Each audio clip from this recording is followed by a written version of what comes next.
Berbagai jenis olahraga dapat dilakukan untuk menjaga kesehatan jasmani maupun rohani. Selain berolahraga, meditasi dan yoga diyakini dapat meningkatkan kesehatan fisik maupun psikis, serta sebagai pengendalian diri maupun emosional.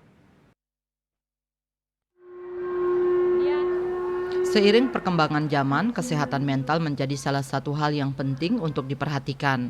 Banyak orang bukan lagi mendefinisikan kesehatan sebatas pada kesehatan fisik, namun juga mencakup kesehatan mental. Berbagai kondisi yang berkaitan dengan kesehatan mental seperti stres, kecemasan, depresi, dan berbagai masalah psikologis lainnya diketahui dapat menimbulkan keluhan fisik sehingga menyebabkan berbagai penyakit fisik. Terdapat banyak hal yang dapat membantu mengatasi berbagai masalah psikologis dan kesehatan mental, salah satunya melalui kegiatan yoga. Pembina Yoga SMP PGRI 2 Denpasar, Komang Arik Yunitri mengatakan, selain untuk kesehatan, yoga memiliki manfaat sebagai pengendalian diri dan pengendalian emosional.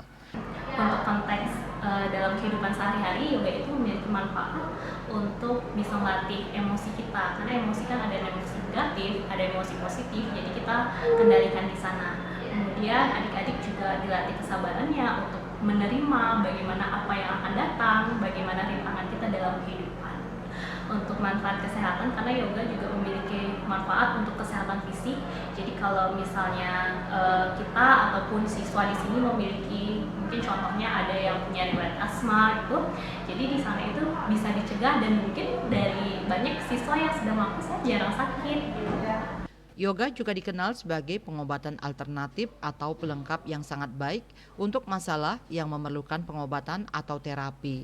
Hal ini karena yoga relaksasi dianggap sebagai hal yang alami, dapat diakses oleh semua orang dan relatif mudah untuk dilakukan.